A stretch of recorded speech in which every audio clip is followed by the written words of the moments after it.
आइए हम थोड़ा सा वचन हम पहले पढ़ेंगे, फिर मैं उसमें से कुछ बातें समझाऊंगा।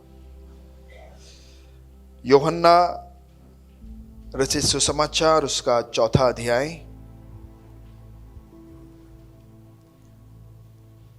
यूहन्ना 4 उसका 4 अध्याय का 3 से लेके 26 तक हम पढ़ेंगे। पहले आप सुन लीजिए आराम से क्या कहना चाह रहे हैं, फिर उसमें से हम थोड़ा बातें हम सीखेंगे, ध्यान से सुनेंगे। 3 से लेके 26 को, एक एक आयत को हम ध्यान से सुनेंगे। तब यहूदियों को छोड़कर फिर गलील को चला गया और उसको सामरिया से होकर जाना अवश्य था। सो वह सुखार नामक सामरिया के एक नगर तक आया, जो उस भूमि के पास है जिसे याकूब ने अपने पुत्र यूसुफ को दिया था, और याकूब का कुआं भी वहीं था। सो यीशु मार्ग का थका हुआ उस कुएं पर यों ही बैठ गया, और यह बात 6ठे घंटे के लगभग हुई। इतने में एक सामरी स्त्री जल भरने को आई। यीशु ने उससे कहा, मुझे पानी पिला, क्योंकि उसके चेले तो नगर में भोजन मोल लेने को गए थे। उस सामरी स्त्री ने उससे कहा, तू यहूदी होकर मुझ सामरी स्त्री से पानी क्यों मांगता है? क्योंकि यहूदी सामरियों के साथ किसी प्रकार का व्यवहार नहीं करते। यीशु ने उत्तर दिया, यदि तू परमेश्वर के वरदान को जानती और यह भी जानती कि वह कौन है जो तुझसे कहता है मुझे पानी पिला, तो तू उससे मांगती और वह तुझे जीवन का जल देता। स्त्री ने उससे कहा, है प्रभु, तेरे पास जल भरने को तो कुछ है भी नहीं, और कुआं गहरा है, तो फिर वह जीवन का जल तेरे पास कहां से आया? क्या तू हमारे पिता याकूब से बड़ा है, जिसने हमें यह कुआं दिया, और आप ही अपने संतान और अपने ढोरों समेत उसमें से पिया? यीशु ने उसको उत्तर दिया कि जो कोई यह जल पिएगा वह फिर प्यासा होगा, परंतु जो कोई उस जल में से पिएगा जो मैं उसे दूंगा, वह फिर अनंत काल तक प्यासा न होगा, वरन जो जल मैं उसे दूंगा वह उसमें एक सोता बन जाएगा, जो अनंत जीवन के लिए उमड़ता रहेगा। स्त्री ने उससे कहा, है प्रभु, वह जल मुझे दे, ताकि मैं प्यासी न रहूं और न जल भरने को इतनी दूर आऊं। यीशु ने उससे कहा, जा अपने पति को यहां बुला ला। स्त्री ने उत्तर दिया कि मैं बिना पति की हूं। यीशु ने उससे कहा, तू ठीक कहती है कि मैं बिना पति की हूं। ध्यान देना, क्योंकि तू 5 पति कर चुकी है, और जिसके पास तू अब है वह भी तेरा पति नहीं, यह तूने सच कहा है। स्त्री ने उससे कहा, है प्रभु, मुझे ज्ञात होता है कि तू कोई भविष्यवक्ता है। हमारे बाप दादाओं ने इसी पहाड़ पर भजन किया, और तुम कहते हो कि वह जगह जहां भजन करना चाहिए यरूशलेम में है। यीशु ने उससे कहा, है नारी, मेरी बात की प्रतीति कर कि वह समय आता है कि तुम न तो इस पहाड़ पर पिता का भजन करोगे, न यरूशलेम में। तुम जिसे नहीं जानते उसका भजन करते हो, और हम जिसे जानते हैं उसका भजन करते हैं, क्योंकि उद्धार यहूदियों में से है। परंतु वह समय आता है, वरन अब भी है, जिसमें सच्चे भक्त पिता का भजन आत्मा और सच्चाई से करेंगे, क्योंकि पिता अपने लिए ऐसे ही भजन करने वालों को ढूंढता है। परमेश्वर आत्मा है, और अवश्य है कि उसके भजन करने वाले आत्मा और सच्चाई से भजन करें। स्त्री ने उससे कहा, मैं जानती हूं कि मसीह जो क्रिस्तुस कहलाता है आने वाला है। जब वह आएगा तो हमें सब बातें बता देगा। यीशु ने उससे कहा, मैं जो तुझे से बोल रहा हूं वही हूं। हालेलुया। 2 पात्र यहां पे हम देख रहे हैं, प्रभु यीशु और एक स्त्री। स्त्री के बारे में हमने देखा, मैंने आपको कहा था कि ध्यान देना, ऐसी एक स्त्री जो समाज में शायद बहुत घिन उसके ऊपर होती है, लोग उससे दूर रहते हैं, जिसने 5 पति के साथ रहने के बाद भी संतुष्ट ना रही तो अब 6वें के साथ रहने की कोशिश कर रही। व्यभिचार या एक अनैतिक जीवन में जीने वाली। अब अगर देखो तो वचन में लिखा है कि वो दोपहर को आती है, पानी भरने के लिए दोपहर को आती है। पानी भरने के लिए नॉर्मली औरतें सुबह जाते हैं, लेकिन ये सुबह समाज के साथ, दूसरे औरतों के साथ जाना भी पसंद नहीं करती। इतना उसका स्वाभिमान या अपना ही एक जो आइडेंटिटी, एक व्यक्तित्व है, वो ही खत्म हो चुका है। बहुत बुरा एक दशा में ये स्त्री को हम देख पाते हैं। हम नहीं जानते क्या देखकर वो गई थी, क्या पाने के लिए वो चाहती है या क्या चाहती है, लेकिन जो भी वो पाने की कोशिश कर रही है उसे अभी तक मिला नहीं है। बहुत दुखद अवस्था, बहुत तनाव में, वेदना में एक स्त्री को हम देखते हैं। सवाल मेरा यह है कि क्या हम में से कोई ऐसा एक जीवन से जा रहे हैं क्या? शायद ये अनैतिक जीवन नहीं होगा हमारा, लेकिन कहीं ना कहीं हम निराश, हताश, या मुझे जो चाहिए, जो मैं ढूंढ रहा हूं, वो मुझे मिला नहीं है।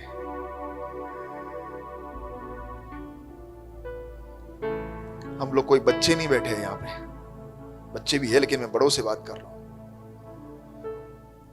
सब कुछ कोशिश करके बैठे हुए लोग हैं यहां पे।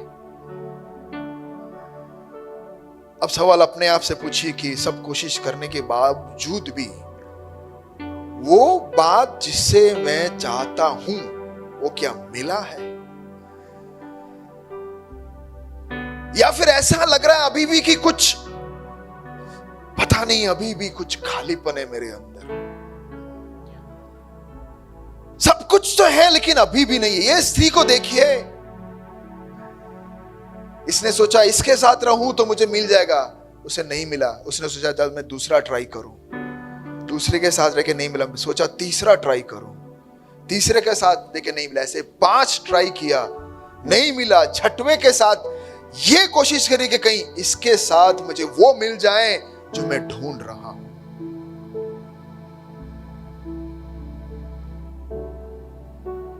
सही वक्त पर प्रभु यीशु वहां पहुंच गया। हालेलुया।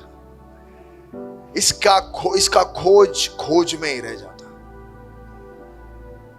कितने सारे लोग खोज रहे हैं, वो ढूंढ रहे हैं कि वो जो हम बयान कई बार नहीं कर सकते हैं उसे पाने के लिए, क्योंकि पैसा तो मिल जाता है, संबंध भी मिल जाता है, बहुत सारी चीजें हमें मिल जाता है, लेकिन ये सब मिलने के बाद भी अभी भी अगर खालीपन है, उसका मतलब जो हमें मिलना है वो अभी तक हमें नहीं मिला है। धन्यवाद प्रभु यीशु का, वो वहां पे पहुंचा। अगर प्रभु यीशु के बारे में मैं थोड़ा सा बताऊं, यहां पे ऐसा लिखा है कि वो थका हुआ था, बहुत थक कर वो कुएं के पास टेका लेके खड़ा है। वाओ, प्रभु यीशु थक गया।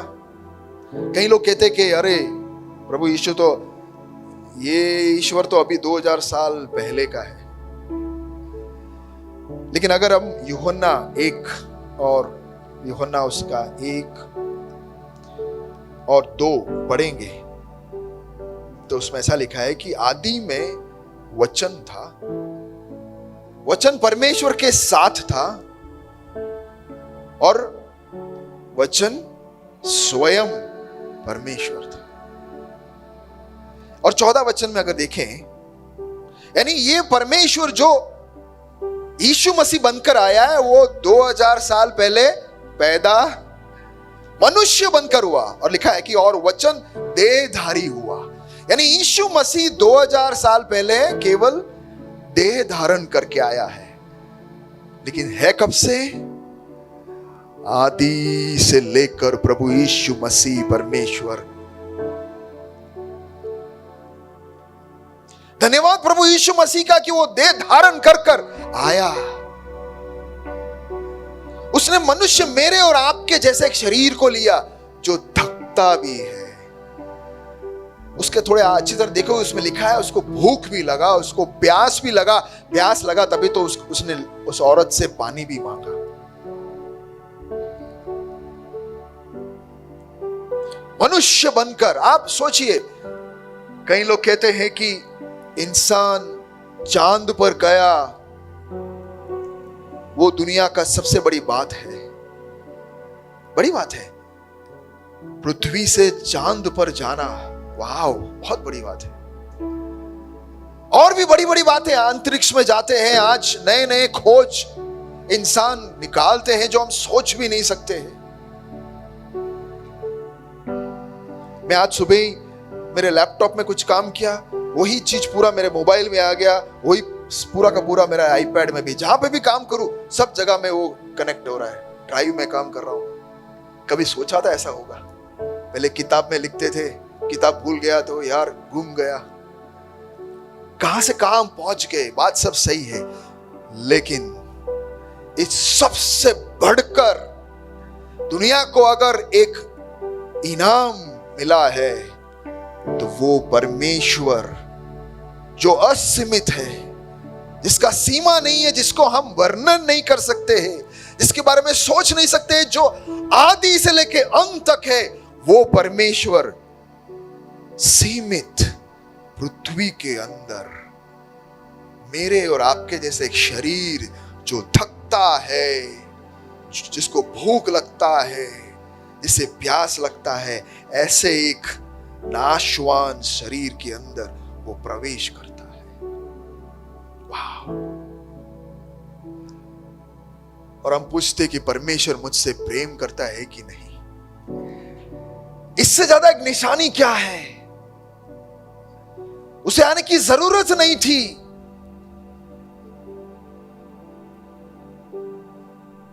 वो शांति, समाधान और आनंद से परिपूर्ण अपने आप को इस देह के अंदर सीमित किया, बेसहारा बनकर आया। इस स्त्री के पास हम देखते हैं कि थका हुआ है, प्यासा है, उसे प्यास लग रहा है।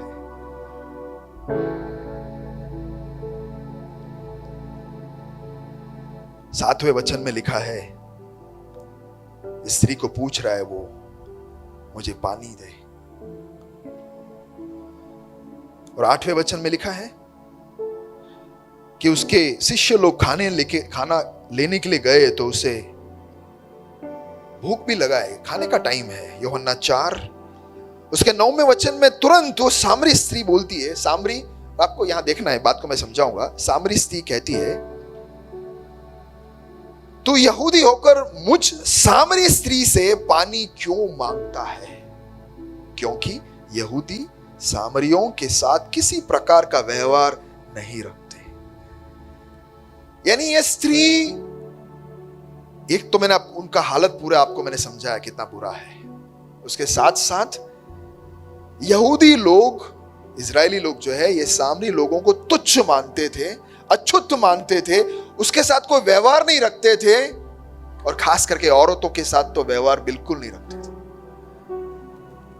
तो प्रभु यीशु मसीह आकर इस स्त्री से पानी मांगता है। हालेलुया प्यारो, यहां पे हमें यह देखना है कि ये कौन आया है इस स्त्री के पास। एक केवल यहूदी नहीं आया है।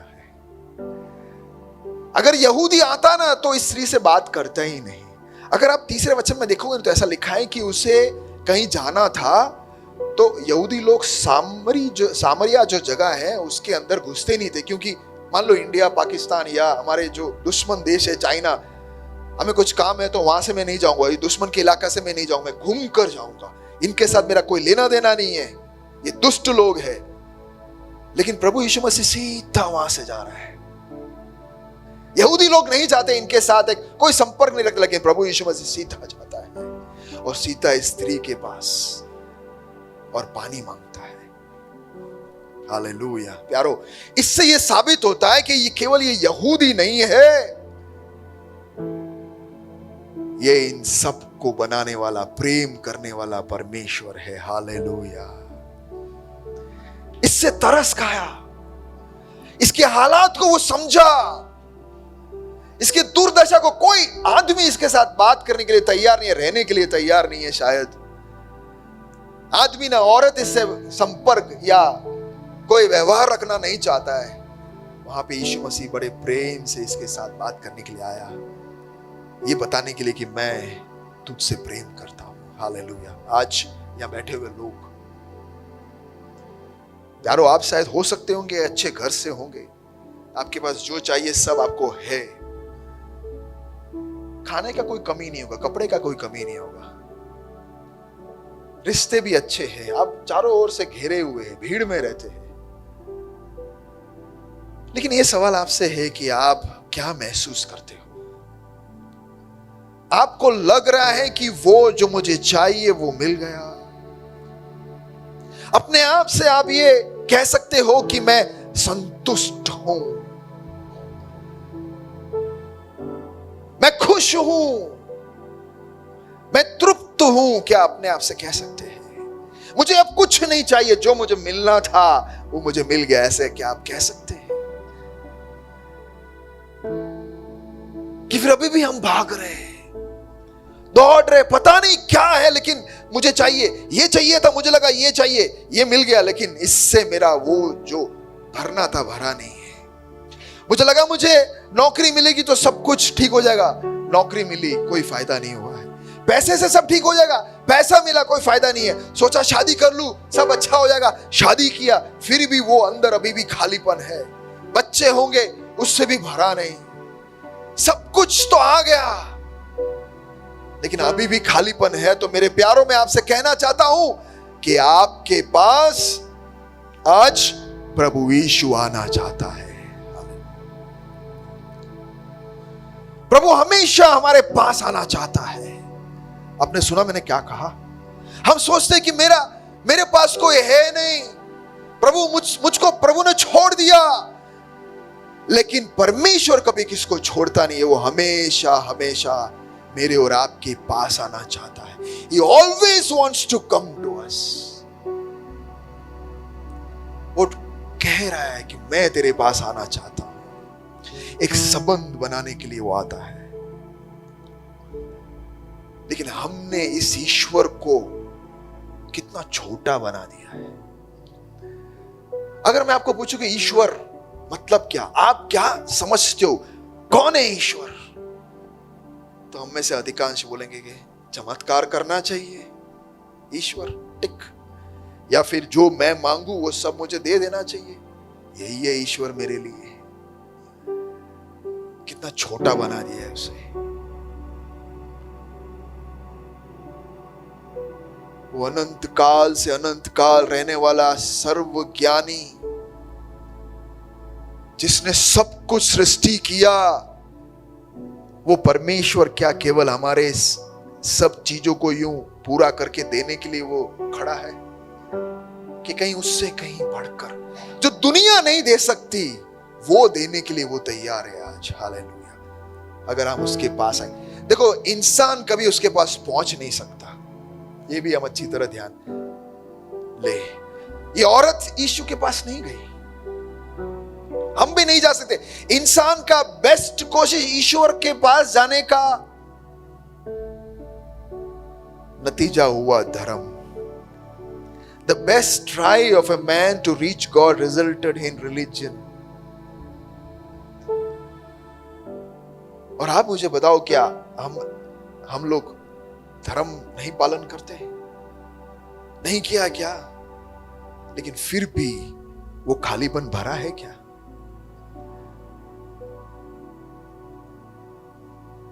वो अकेलापन भरा है क्या? वो प्यार जो कभी निकल के जाता नहीं है, वो उससे भरे है क्या? वो शांति जो कभी हमसे निकलती नहीं है, निरंतर मेरे साथ रहती है, वो उससे भरे है क्या? अगर नहीं है, उसका मतलब ये है ईश्वर हमारे अंदर नहीं आया। धर्म, रीति रिवाज और बहुत सारी बातें भर गया है, लेकिन जिसे आना है वो अभी तक नहीं आया। वचन ऐसा सिखाता है सब उपदेशक में कि इंसान का जो हृदय है एक अनंत कुएं के समान है। उसके अंदर आप कुछ भी डालने की कोशिश करो, वो कभी भरता ही नहीं है।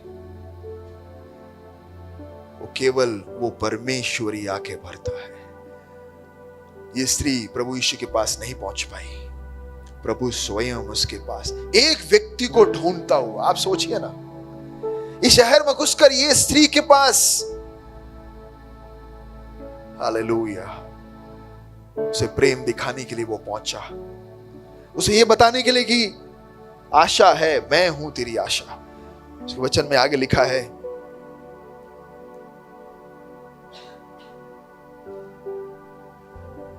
रोमी हम पढ़ेंगे, रोमी 5 उसका 7 और 8। हालांकि इंसान परमेश्वर के अनुग्रह और दया के योग्य नहीं है। अगर ये स्त्री को हम देखें तो इस स्त्री के पास कोई जाने के योग्य नहीं है, पर फिर भी प्रभु यीशु गया। अगर हमारे जीवन को भी हम देखें तो बाहर से तो आज मैं यहां से देख रहा हूं, आप सबको बहुत अच्छे दिख रहे हो, लेकिन हमारे जीवन को तो हम अच्छी तरह जानते कि मैं अंदर से कैसा हूं, मैं कितना गंदा हूं, ये आप और परमेश्वर जानते हैं। कितना मैंने गंदा किया है और कितना सोचा है वो मैं नहीं जानता, लेकिन परमेश्वर और आप अच्छी तरह जानते हैं। तो हम परमेश्वर के करुणा, दया और उसके कुछ भी इनाम या कुछ भी के योग्य नहीं है। या वचन में क्या लिखा है, किसी धर्मी जन के लिए कोई मरे ये तो दुर्लभ है, परंतु क्या जाने किसी भले मनुष्य के लिए कोई मरने का भी हियाव करें। 8वें वचन में क्या लिखा है, परंतु परमेश्वर हम पर अपने प्रेम की भलाई इस रीति से प्रकट करता है कि जब हम गंदे थे, दुष्ट थे, हम उसके दुश्मन थे, पापी ही थे, तभी मसीह हमारे लिए मरा। अब में से कोई कह नहीं सकता कि मैं पापी नहीं हूं। कोई है हाथ ऊंचा करके बोल सकता है कि मैंने पाप नहीं किया है? हम कभी योग्य नहीं थे। यही तो परमेश्वर की खूबी है। इसे तो परमेश्वर कहते हैं कि जब हम योग्य नहीं थे, उसके दुश्मन थे, उसको जो पसंद नहीं है वही करते थे, उसी समय उसने हमें चुना। अगर आपको लग रहा है कि मैं गंदा हूं, मेरे हृदय के अंदर जो है वो कोई देखे नहीं, ऐसे अगर आप कह रहे हो, तो परमेश्वर आपसे कह रहा है कि मैं आपके जीवन में आना चाहता हूं, मैं उसे शुद्ध करना चाहता हूं। आगे अगर हम 4 का 10 से 14 पढ़ेंगे, पहले हमने देखा कि परमेश्वर हमारे पास आना चाहता है। अगला हम देखेंगे परमेश्वर हमेशा हमसे बात करता है। God continuously always speaks to us। वो हमेशा हमसे बात करता है। हम नहीं सुनते अलग बात है। अगर हम 10 से 14 पढ़ेंगे तो ऐसा लिखा है, क्योंकि नहीं रोमी नहीं, वापिस यूहन्ना 4 उसका 10 से 14। ये वार्तालाप में परमेश्वर प्रभु यीशु कुछ कह रहा है और ये औरत कुछ और समझ रही। यीशु ने उत्तर दिया, यदि तो परमेश्वर के वरदान को जानती और ये भी जानती कि वह कौन है, ध्यान से सुनिए, वो कौन है, तो तुझसे कहता मुझे पानी पिला तो उससे मांगती और वो तुझे जीवन का जल देता। स्त्री ने उससे कहा कि प्रभु तेरे पास जल भरने को तो कुछ है भी नहीं और कुआं गहरा है, तो फिर वो जीवन का जल तेरे पास कहां से है? देखिए ये है प्रॉब्लम। परमेश्वर कुछ कहना चाहता है हमसे और हम समझ नहीं पा रहे कि वो क्या कहना चाह रहा है। परमेश्वर हमें जीवन देना चाहता है, परमेश्वर हमें अनंत काल देना चाहता है, और हम मांग रहे हैं कि मेरा नौकरी तो दिला दे, मुझे छोकरी दिला दे, मुझे कुछ पैसे दे दे, मेरे ये जो कर्ज है वो हटा दे, मेरी ये बीमारी हटा दे। परमेश्वर बोलता है मैं कुछ गहरी बात कह रहा हूं, तू समझने की कोशिश कर। गैर समझ इंसान परमेश्वर की बात को समझ नहीं पा रहा है। क्या तू हमारे श्री कहती है, क्या तू हमारे पिता याकूब से बड़ा है जिसने हमें यह कुआं दिया और आप ही अपने संतान और अपने ढोरों समेत उसमें से पिया? यीशु ने उसको उत्तर दिया कि जो कोई ये जल पिएगा वो फिर प्यासा होगा, परंतु जो कोई उस जल में से पिएगा जो मैं उसे दूंगा वो फिर अनंत काल तक प्यासा ना होगा, वरन जो जल मैं उसे दूंगा वो उसमें से एक सोता बन जाएगा जो अनंत जीवन के लिए उमड़ता रहेगा। परमेश्वर कुछ अनंत बातें, गहरी बातें, दूर की बातें, सच्चाई, जिस बात की जरूरत है इसे, उस बात का बात जिक्र यहां कर रहा है, लेकिन उसे कुछ समझ में ही नहीं आ रहा है। प्यारो, इससे एक बात साबित होता है कि सच्चाई एक तरफ से आने की कोशिश कर रहा है, प्रकाश एक तरफ से आने की कोशिश कर रहा है, लेकिन इस सच्चाई को और इस प्रकाश को रोकने वाली एक ताकत उसके खिलाफ में काम कर रहा है। प्यारो, याद रखना, दो ताकत है, एक परमेश्वर का प्रेम और दूसरी ताकत जो उसके खिलाफ, जो उसके प्रेम को हम ना समझे वो काम कर रहा है शैतान, जो हमारे आंखों को बंद कर रहा है। यहां पे भी हम जब ये सुन रहे, अभी जब मैं बोल रहा हूं तभी भी आप में से कई लोग सोच रहे हैं कि अभी मुझे घर जाना है, 12 बजे ये खत्म होगा, घर जाके मैंने दाल तड़का मारना बाकी सब रेडी है, खाना खाना है, फिर पिक्चर देखना है, फिर सोना है मुझे। ये भाई जल्दी खत्म करो। यहां से हंसी आ रही है, यहां भाई लोग तो सोच रहे हैं कि भाई लोग क्या सोच रहे हैं, आप बताइए। अभी घर जाके सोना है, मस्त बीबी खाना बनाएगी गरम गरम, तब तक मैं सो जाऊंगा। सच्चाई जो है उसको आने से, देखिए ना, गहरी बात यहां हो रहा है, जीवन की बातें हो रही है, लेकिन हमारा दिमाग चल रहा है अभी मेरा पेट पूजा करना है, अभी तो मुझे मेरा पेट भरने का मतलब। ये क्या बोल रहे हैं, क्या बोल रहे हैं? कुछ दो ना भाई, कुछ पैसा कमाने की बात करो ना, हमारे ऊपर ऐसा जादू करो ना कि हमारा सब अच्छा हो जाए। पता नहीं, यहां पे तो कभी ऐसा होता नहीं है। प्रभु यीशु यहां पे मस्का भी नहीं मार रहा है उसके साथ। जो बात है सीधा सीधा, उसको ऐसा नहीं कह रहा कि देख तू समझ नहीं मैं क्या कहना चाह रहा हूं, वो उसके वाणी को स्पष्ट बताता है।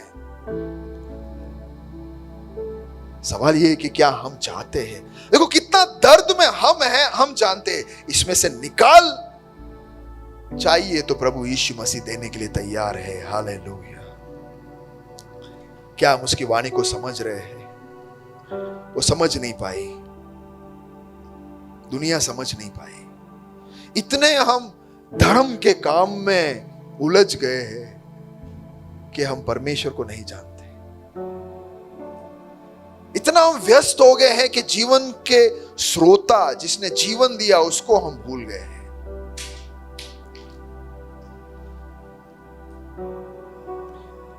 आखिर एक और बात बोलकर मैं समाप्त करूंगा। पहले मैंने कहा कि परमेश्वर हमारे पास आना चाहता है, हमेशा। परमेश्वर हमेशा हमारे पास आना चाहता है, हम देख नहीं पाते। कई बार हमारे रीति रिवाजों में, हमारे जो दैनिक जीवन में, रूटीन में इतना फंस गए कि वो हमारे पास आना चाहता है, हमसे बात करना चाहता है, वो हम देख नहीं पा रहे। दूसरा मैंने कहा कि वो हमसे कुछ बोलना चाहता है, वो हमसे बात करना चाहता है, हम वो भी सुन नहीं पाते।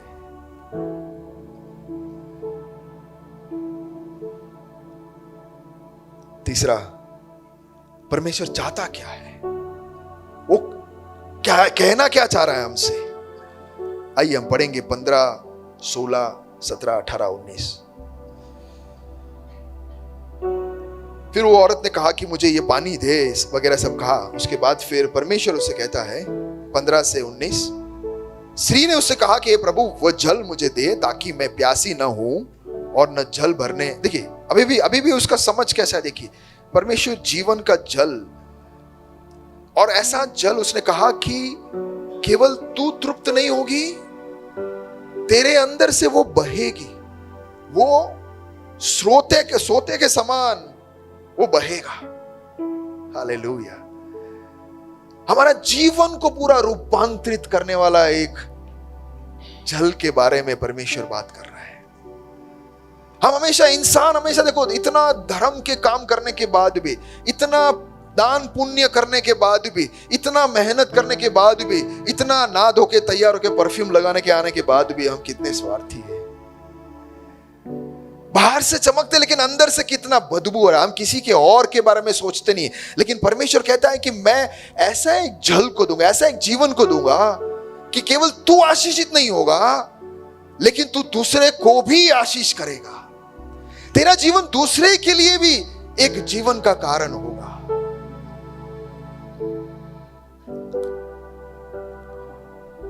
आइए आखिर हम देखेंगे परमेश्वर क्या चाहता है। फिर ये औरत का, फिर यीशु ने उससे कहा कि जा अपने पति को यहां बुला ला। अब परमेश्वर एकदम पॉइंट पे आ रहा है। प्रभु ने कहा कि ठीक है, अभी तक तुमने बहुत सारी बातें बोली, तेरे को समझ में नहीं है, अब मैं सीधा सीधा तुझसे बात कर रहा हूं। जो मैंने कहा वो तुझे चाहिए,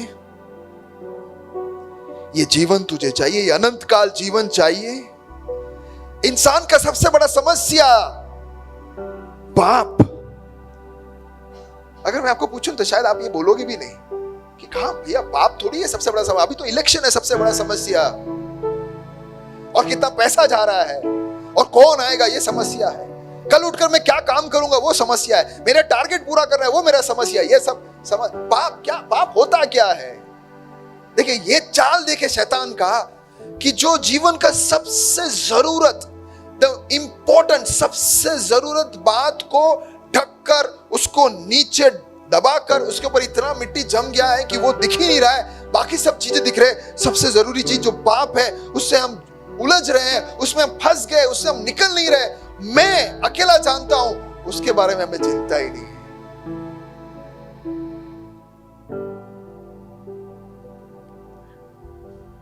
इतना हम व्यस्त हो गए अपने दैनिक जीवन में कि ये जो गहरी बात है कि पाप से मैं कैसे बचूं, उससे मेरा उद्धार कैसा होगा, उसके बारे में मैं सोचता भी नहीं। आप मुझे बताओ, पिछले लास्ट कब आपने सोचा था कि ये पाप का हल क्या होगा, इससे मैं कैसे बचूं, या कौन बचाएगा मुझे, किसके पास जाऊं। सब कुछ तो कर रहा हूं मैं, फिर भी वहीं जाके घूम रहा हूं, वहीं गटर में जाके वापस गंदा क्यों हो रहा हूं। देखिए हम देख नहीं पा रहे, लेकिन प्रभु यीशु आपके पास आया है। वो स्वर्ग से देह धारण इसलिए किया कि वो मुझसे और आपसे प्रेम करता है। लेकिन वो सीधी बात बोलेगा। उसने स्त्री से कहा, 16 में वापस आएंगे। यीशु ने उससे सीधा कहा, जा अपने पति को बुला के ला। हाँ, तुझे जो चाहिए वो मैं जानता हूं, पाप का मुक्ति, उद्धार तुझे चाहिए। अगर वो नींव ठीक हो जाएगा, बाकी जीवन उसके ऊपर अपने आप ठीक हो जाएगा। आइए हम नींव की बात करते हैं। ये नौकरी मिलना, ये बढ़ोतरी मिलना, ये धंधा बढ़ना, ये रोग ठीक होना, ये सब ऊपर के मंजिल सब है। आइए हम सीधा नींव की बात करते हैं। नींव ठीक होगा तो इमारत ठीक होगी। नींव, तकलीफ ये है कि तेरा जीवन को पहले ठीक करना है। कह रहा है कि जा अपने पति को बुला के ला। तो 17 वचन में स्त्री बोलती है कि मैं बिना पति के हूं। यीशु ने उससे कहा, तू ठीक कहती है कि मैं बिना पति के हूं। 18 क्योंकि तू 5 पति कर चुकी है और जिसके पास तू अब है वो भी तेरा पति नहीं है, ये तू सच कहता है। कहा। स्त्री ने उससे कहा, हे प्रभु, तूने तो पोल खोल दिया। जो मैं इतने दिन से छुपा के घूम रही थी, जो मैं किसी के साथ बांटना नहीं चाहती थी, वो तो तूने एकदम ओपन में लेके आ गया। इसको क्यों छू रहा है? इसको मत छू, बाकी कुछ इलाज है तो बता, इसको टच मत कर। मेरे जीवन के बारे में तू नहीं, उसको मत टच कर। तू कुछ ऐसा करना, ऐसा कुछ बोलना, ऐसा कुछ जादू करना, ऐसा कुछ हाथ फेरना कि मैं सब ठीक हो जाऊं।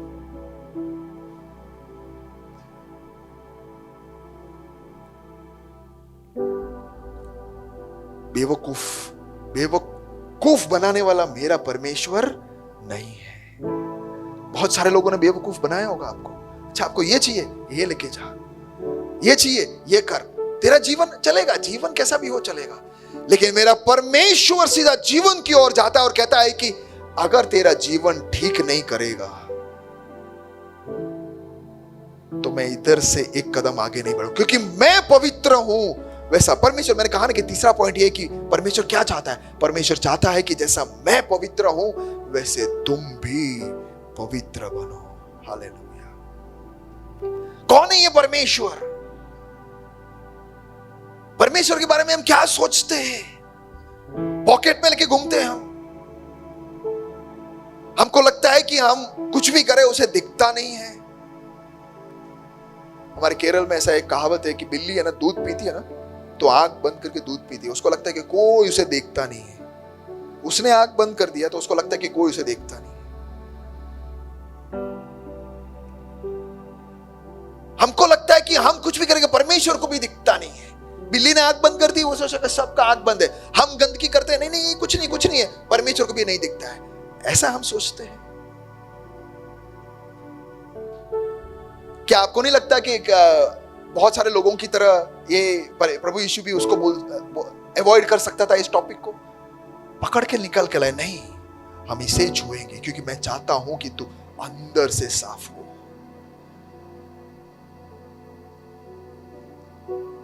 प्यारो, प्रभु यीशु मसीह चीज वस्तुओं को देने के लिए नहीं आया। इतना सस्ता नहीं है वो, इतना सस्ता चीज देने के लिए वो नहीं आता।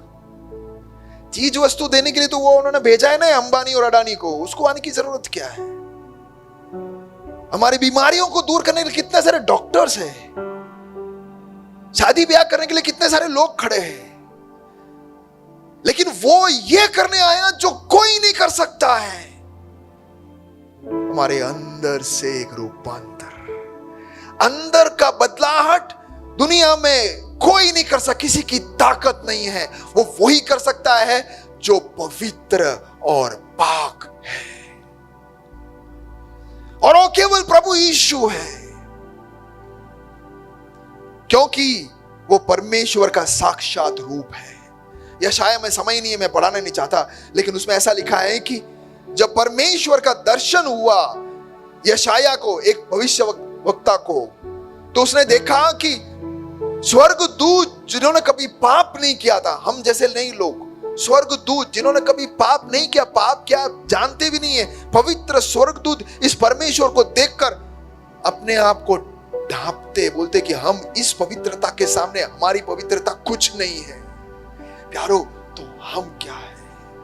परमेश्वर नहीं चलाएगा। वो चाहता है कि तुम्हारे प्रॉब्लम्स, ये तुम्हारा प्रॉब्लम्स नहीं, तुम्हारा जो जीवन है उससे मेरे सामने लेके आओ और अंगीकार करो और कहो कि मैं ऐसा हूं, मैंने ये किया है, मैंने तेरे खिलाफ में पाप किया है, मैं पापी हूं। ऐसे परमेश्वर के सामने अंगीकार कर ये परमेश्वर जो पवित्र है, जो पाक है, जिसका जन्म निष्पाप में हुआ, जिसने 33.5 साल बिना पाप के जीवन बिताया और पाप न करे बिना हमारे और हम हमारे पापों को लेकर वो क्रूस पर बलिदान हुआ। ये परमेश्वर के पास जाकर हम जब कहेंगे, प्रभु मुझे माफ कर, वो अंदर से पूरा हमें रूपांतरित कर देगा। हालेलुया।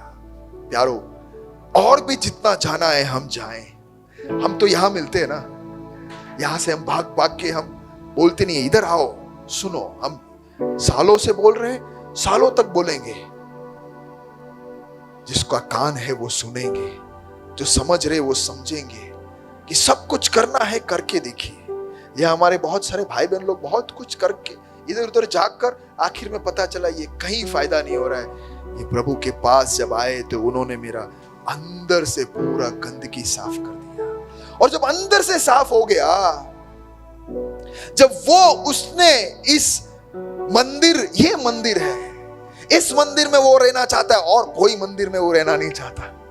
ये शरीर रूपी मंदिर उसका फेवरेट प्लेस है, वहां पे वो रहना चाहता है। और जब इस मंदिर में वो आके रहेगा, वो जब अंदर से हमें शुद्ध करेगा, तब वास्तव में हमने अंधकार से प्रकाश की ओर कदम बढ़ाया। तब वास्तव में हमने असत्य से सत्य की ओर और मृत्यु से जीवन की ओर बढ़ाया। बाकी कितना भी काम करो ना, वो थूक लगाओ जैसा है।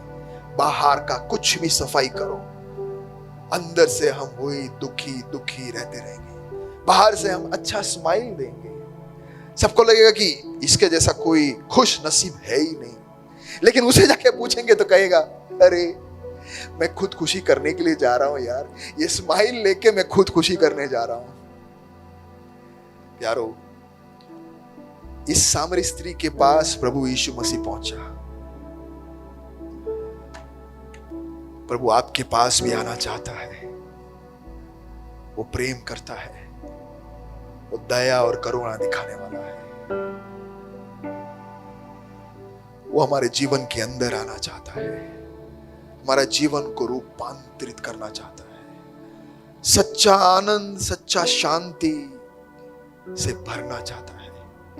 तात्कालीन क्षणिक चीजों से नहीं, लेकिन अनंत आनंद, अनंत खुशी, अनंत शांति, अनंत जीवन से भरना चाहता है। लेकिन जैसे मैंने कहा, वो समझौता नहीं करता। वो ऐसा नहीं कहेगा कि दोनों नाव में हम चलते हैं। वो ऐसा नहीं चलाएगा नहीं। वो, हाँ तू जो कर रहा है वो तू कर, लेकिन मेरे पीछे भी आ। नहीं, वो साफ वाणी में, कड़क शब्दों में बोलता है कि अगर मुझे तेरे जीवन में, मैं अगर तेरे जीवन में आऊंगा तो तेरा जीवन को बदल दूंगा।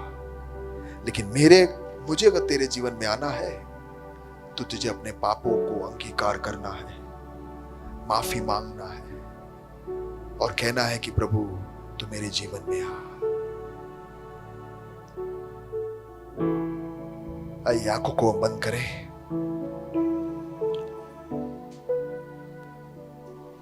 मैं विश्वास करता हूं कि बहुत सारी बातें बोली, उसमें से कहीं ना कहीं परमेश्वर ने आपको जरूर स्पर्श किया होगा। सच्चाई मैंने कही, जो मैंने कहीं साल पहले मैंने स्वीकार किया। मैं भटक रहा था, खोज रहा था, और मुझे जो मिला वही सच्चाई मैंने आज भी प्रकट किया। प्यारो, प्रभु यीशु मसीह हमारे पास आना चाहता है। प्रभु यीशु मसीह हमसे कुछ कहना चाह रहा है, और वो चाहता है कि हम उसके समान बने, ताकि अनंत काल उसके समान जीवनधारी लोगों के लिए है। जो उसके समान नहीं है, वो अनंत काल उसके साथ नहीं रह पाएंगे। इसलिए वो एक आमंत्रण दे रहा है आपको, एक इनविटेशन दे रहा है, और कह रहा है कि क्या आप में से कोई इस जीवन में प्रवेश करना चाहते हो? अनंत काल का जीवन, पवित्र जीवन, शुद्ध जीवन, जो दूसरे को प्यार करेगा, जो एक जीवन का सोता बनेगा, जो हमारे अंदर से दूसरों का आशीष का कारण बनेगा, ऐसा एक नदी हमारे अंदर से बहेगा, वो किसे चाहिए? जहां हमारा जीवन एक समय पर गंदगी से गंदा था, बदबूदार था, वहां पे परमेश्वर उसे बदलकर सुंदर झरना बनाना चाहता है, ताकि हम खुद तो आशीषित हो, और अनेक लोग भी आशीषित हो। और ऐसा जीवन जो ये पृथ्वी तक सीमित नहीं, लेकिन अनंत काल। जो ये चाहते हैं वो मेरे साथ दुआ करेंगे। जो ये चाहता है वो मेरे साथ दुआ करेंगे। हे परमेश्वर, बहुत ढूंढा मैंने, इधर उधर बहुत भागा, सब कुछ मेरे इस जीवन के अंदर डाल के देखा, सब कुछ करके देखा, लोगों ने जो कुछ भी कहा वो सब कुछ किया, लेकिन अभी भी मैं वहीं का वहीं खड़ा हूं जहां से मैंने शुरू किया। चीज वस्तुएं मिल गए हैं, तंदुरुस्त भी हो गया हूं, लेकिन अभी भी अंदर मैं टूटा हुआ हूं, अंदर मैं खाली हूं, बेचैन हूं, परेशान हूं, पता नहीं क्या करूं, घबराहट हो रही है, हर दिन मैं कैसे खींच रहा हूं मुझे नहीं पता, दर्दनाक खौफनाक एक अंदरूनीपन मेरे अंदर है।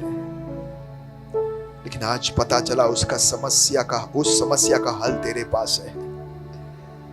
प्रभु मैं तेरे पास आना चाहता हूं, तू मेरे पास आया तो अब मैं कहां भागूं? अनंत काल केवल तेरे पास है। अपने आप को तेरे हाथों में सौंपना चाहता हूं। मैंने बहुत कुछ किया है जो तुझे पसंद नहीं है, इतना कुछ किया है कि मैं अब तेरे योग्य नहीं हूं, लेकिन मुझे माफ कर दे। तेरे लहू जो तूने क्रूस पर मेरे लिए बहाया, उससे तू मुझे साफ कर दे। और मैं तुझे आमंत्रण करता हूं कि इस मेरे शरीर रूपी मंदिर में तू आके बस जा। आज से तेरा राज मेरे इस शरीर रूपी मंदिर में होने पाए। आज से तू मेरा राजा, मैं तेरा बेटा बनकर, बेटी बनकर रहना चाहता हूं। अपने आप को मैं तेरे हाथों में सौंपता हूं। धन्यवाद तूने मुझे माफ किया, धन्यवाद तूने मुझे स्वीकार किया, धन्यवाद तू मेरे शरीर रूपी मंदिर में आके बस गया। धन्यवाद तूने अपने परिवार में तूने मुझे जोड़ा। धन्यवाद तूने अंधकार से प्रकाश की ओर, असत्य से सत्य की ओर, मृत्यु से जीवन की ओर तू मुझे लेके आया। इसलिए धन्यवाद, धन्यवाद बोलते हुए इस प्रार्थना को मेरे लिए क्रूस पर जान देने वाला प्रभु यीशु मसीह के नाम से मांगता हूं। सुना ग्रहण कर पिता। आमीन, आमीन। प्रभु आपको आशीष दे।